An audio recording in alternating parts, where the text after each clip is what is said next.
अस्सलामुअलैकुम वरहमतुल्लाहि वबरकातुहू। नाज़रीन इस्तकबाल है, स्वागत है आपका viral news live studio Jalgaon Maharashtra India में। मैं आपका मेजबान मुफ्ती मोहम्मद हारून नदवी। आइए आज भी प्राइम न्यूज में हम बात करते हैं कि इस वक्त फिलहाल अफगानिस्तान के क्या हालात है, तालिबान का क्या कहना है और तालिबान के मुतालिक दुनिया के 6-7 बड़े बड़े लोगों ने क्या कहा और तालिबान ने अपने आसपास के जो मुल्क है, पड़ोस के जो मुल्क है, चाहे वो चाइना हो, भारत हो, पाकिस्तान हो या फिर और भी जो दुनिया के दूसरे मुल्क है, तालिबान ने उनको क्या वार्निंग दी। बड़ी खबर है। मैं आपको बताऊं कि अफगानिस्तान और तालिबान की खबर लगाने पर हमें काफी नुकसान हो रहा है। शायद आपको मैं डिटेल में नहीं बता सकता हूं, हमें काफी नुकसान हो रहा है, लेकिन जाहिर बात है कि इतनी बड़ी खबर है अफगानिस्तान की और तालिबान की, और अगर हम ये न दिखाएं तो फिर मतलब क्या हुआ।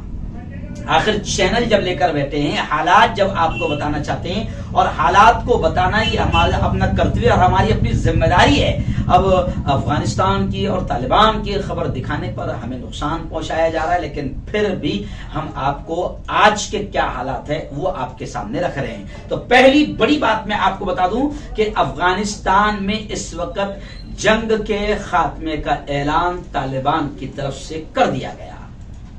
जी हाँ, और जो डर और जो खौफ महसूस किया जा रहा था कि तालिबान आएंगे और फिर वो धमाल मचाएंगे और कत्ल होगा और जंग होगी और फिर मारे जाएंगे, काटे जाएंगे, और जैसे काबुल एयरपोर्ट पर लोगों की वो जो वीडियो बताई जा रही है कि लोग मारे डर के भाग रहे हैं और प्लेन पर भी लटक रहे हैं। आखिर 9 लोगों की मौत हुई, वो खबर आपने देखी है। लेकिन मैं आपको बता दूं कि तालिबान ने सबसे पहले जो अच्छा काम किया और अमल किया, उन्होंने फतेह मक्का की याद ताजा कर दी, आम माफी का ऐलान कर दिया कि किसी भी दुश्मन की गर्दन नहीं उड़ाई जाएगी, किसी को मारा नहीं जाएगा। बिल्कुल आम माफी का ऐलान तालिबान की जानिब से कर दिया गया और अफगानिस्तान में जंग के खात्मे का ऐलान हो गया और इमारत इस्लामिया की तश्कील का अमल शुरू हो गया। मुल्ला बिरादर को सदर बनाए जाने का, अध्यक्ष बनाए जाने का इम्कान है। वहीं पर मैं आपको बड़ी बात बता दूं कि आलमी बिरादरी के साथ मिलकर चलने के ख्वाहिश का इजहार किया है तालिबान ने कि हम आलमी बिरादरी के साथ मिलकर चलेंगे। हम कोई खून खराबा जंग नहीं चाहते हैं, हम अमन के ख्वाह हैं, हम अमन चाहते हैं। और बड़ी खबर जनाब ये आ रही है कि अमेरिका की हुकूमत ने भी मशरूत तौर पर तालिबान को कबूल करने का ऐलान कर दिया। और बड़ी खबर जनाब आज की, पूरी डिटेल बता रहा हूं क्योंकि डिटेल आपको यहीं पर मिलेगी कि क्या हालात चल रहे हैं। तो मैं आपको बता दूं कि चाइना ने भी दोस्ताना ताल्लुकात कायम करने की ख्वाहिश का इजहार कर दिया है कि हम दोस्ताना ताल्लुकात कायम करेंगे तालिबान से। जी हां, लेकिन अब आप और बड़ी खबर सुन लीजिए कि तालिबान ने जिस तरीके से अमन का, आम माफी का ऐलान कर दिया, दुश्मनों को भी बख्श दिया और जेल खाने पर कब्जा करके कैदियों को भी आजाद कर दिया, रिहा कर दिया। कैदी उनके कदम चूमते हुए नजर आ रहे हैं और शाम से लेकर फलस्तीन तक तालिबान की फतह का जश्न मनाया जा रहा है। लेकिन वहीं पर बड़ी खबर ये सुन लीजिए कि कुछ मुल्क ऐसे भी है जो तालिबान से दुश्मनी का इरादा रखते हैं। तो तालिबान ने बड़ा ऐलान कर दिया। इस ऐलान को आप समझ लें कि तालिबान ने, मुल्ला अब्दुल गनी बिरादर ने यह बात कही है कि हमको अल्लाह की तरफ से मदद और फतह मिली है।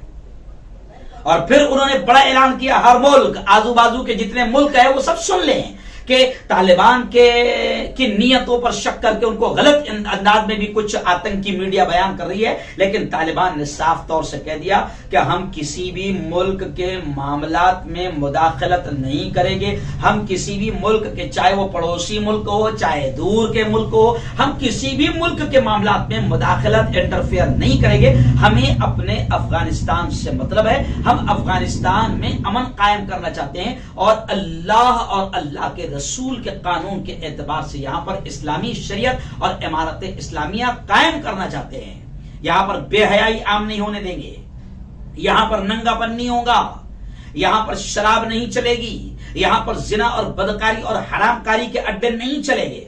तो लोग तो कह रहे तो बहुत अच्छी बात है, लेकिन अब कुछ मुल्क है जिनके पेट में बड़ा मरोड़ हो रहा है, तो तालिबान ने उनको भी साफ तौर से कह दिया कि हम किसी मुल्क के मामले में इंटरफेयर मुदाखलत नहीं करेंगे, किसी दूसरे मुल्क को टेंशन लेने की जरूरत नहीं, क्योंकि कई मुल्क आसपास के टेंशन में आ गए हैं। तो तालिबान ने कह दिया कि किसी दूसरे मुल्क को टेंशन लेने की जरूरत नहीं, हम किसी भी मुल्क में इंटरफेयर नहीं करेंगे। लेकिन वहां पर क्लियर तौर से वार्निंग भी दे दी कि अगर कोई दूसरा मुल्क हमारे मामलात में मुदाखलत न करे, इंटरफेयर न करे, यानी गोया कि दबे लफ्जों में, बल्कि दबे क्या खुले लफ्जों में तालिबान ने कह दिया कि हम तुम्हारे अंदर किसी भी मुल्क में इंटरफेयर नहीं करेंगे, लेकिन हमारे मामले में भी किसी ने इंटरफेयर करने का नहीं, मुदाखलत करने का नहीं। और तालिबान रहनुमाओं ने बिल्कुल अमन का माहौल बनाया। बल्कि बड़ी खबर यह आ रही कि तालिबान रहनुमाओं ने जो गुरुद्वारे हैं वहां पर सिख भाइयों के, तालिबान रहनुमाओं ने बाकायदा उनका दौरा किया, और दौरा करते वक्त उन्होंने हिंदू भाइयों को भी और सिख भाइयों को भी मुकम्मल तौर से तहफ्फुज का यकीन दहानी करवाई कि आपको, अल्पसंख्यक को, माइनॉरिटी को कोई तकलीफ नहीं पहुंचाई जाएगी। अगर हम इस्लामी शरीयत कायम भी करना चाहते हैं तो हमारे यहां यह नहीं है कि इस्लामी शरीयत कायम होगी तो अब हिंदुओं को, सिखों को, दूसरी माइनॉरिटीज को, दूसरी कौमों को, दूसरे समाज को काट दिया जाएगा, मारा जाएगा, तकलीफ दी जाएगी, नहीं। बल्कि तालिबान ने हिंदू भाइयों को भी और सिख भाइयों को भी और अल्पसंख्यक दूसरे समाज को भी पूरी तरीके से यकीन दिला दिया कि आपको यहां पर बिल्कुल इत्मीनान के साथ, सिक्योरिटी के साथ पूरा तहफ्फुज, पूरी सिक्योरिटी दी जाएगी। आपके साथ कोई गलत मामला नहीं किया जाएगा, क्योंकि हमारा धर्म इस्लाम, जिसको मुल्क की और पूरी दुनिया की जो आतंकवादी मीडिया जिसको बदनाम करती है, इस्लाम को बदनाम न करें। इस्लाम हमें इस बात की इजाजत नहीं देता है कि हम दूसरे लोगों के साथ या दूसरे धर्म वालों के साथ में गलत मामला करें या उनके साथ में जुल्म करें, अत्याचार करें, नाइंसाफी करें, ऐसा बिल्कुल नहीं होगा। आइए अब इस खबर में बड़ी बात मैं आपको बता दूं जनाब, बड़ी बात मैं आपको बता दूं, जो अभी खबर आ रही है कि अशरफ गनी जो भागे हैं, फरार हुए हैं प्रेसिडेंट, वहां के सदर, तो वो अकेले नहीं भागे, बल्कि खबरें आ रही है कि 200 लोग अशरफ गनी के साथ अफगानिस्तान से फरार हुए हैं। यानी अशरफ गनी अकेला नहीं गया, बल्कि 200 लोगों को लेकर फरार हुआ है। और सिर्फ यही नहीं, बल्कि अशरफ गनी बहुत कुछ साजो सामान भी, यहां से गाड़ियां वाड़ियां, रुपया पैसा भी लेकर फरार हुआ है। लेकिन जो खबरें आ रही थी कि अशरफ गनी ताजिकिस्तान की तरफ गया है, तो बड़ी खबर वहां से आ रही कि ताजिकिस्तान के वजीर खारिजा और वहां की वजारत खारिजा ने यह बयान दिया है कि अशरफ गनी का तैयारा, अशरफ गनी का प्लेन ताजिकिस्तान नहीं आया।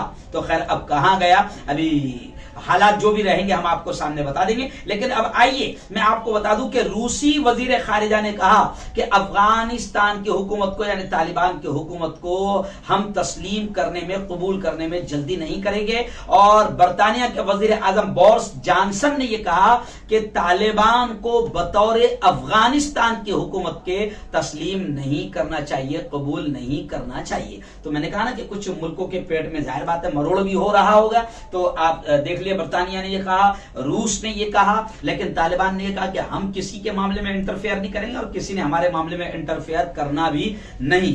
खैर आइए अब दुनिया के 6 बड़े लोग, खासतौर से हमारे पड़ोसी मुल्क पाकिस्तान के 6 बड़े लोग, उन्होंने बड़ी बात कही है तालिबान के ताल्लुक से।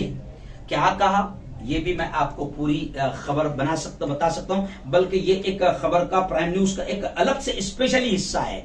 जनाब मैं आपको बता दूं कि तालिबान की फतह को लेकर पूरी दुनिया में यूं समझिए कि कहीं ना कहीं जश्न का माहौल देखा जा रहा है। लेकिन अब आपको मैं बताऊं कि शेखुल इस्लाम मुफ्ती तकी उस्मानी के बारे में मैंने कल बताया था, ऐसे ही मौलाना फजलुर रहमान जो जमीयत उलमाए पाकिस्तान के अध्यक्ष है, सदर है, उन्होंने क्या कहा। ऐसे ही ईरान के सदर प्रेसिडेंट इब्राहिम रईसी ने तालिबान के बारे में क्या कहा। पाकिस्तान के वजीर आजम इमरान खान ने क्या कहा। ऐसे ही सिराजुल हक साहब जो अमीर जमात इस्लामी पाकिस्तान है, उन्होंने क्या कहा। और डॉक्टर यासिर नदीम अल वाजिदी जो दारुल ऑनलाइन अमेरिका के जिम्मेदार है, उन्होंने क्या कहा। थोड़ी सी झलकियां सुन ले, क्योंकि ये भी बहुत बड़ी और अहम खबर है। तो मैं आपको सबसे पहले बात बता दूं कि तालिबान की फतह को लेकर लोगों ने यह कहा, खासतौर से जो इस्लामिक एतबार से नजरियात रखते हैं और यूं समझिए कि इस्लामिक स्कॉलर है, उन्होंने साफ तौर से यह कहा तालिबान के हालात को देखकर और अमेरिका जैसे सुपर पावर को फरार होते देखकर यह कहा कि ईमान की कुव्वत के, ईमान की ताकत के आगे कोई ताकत ठहर नहीं सकती।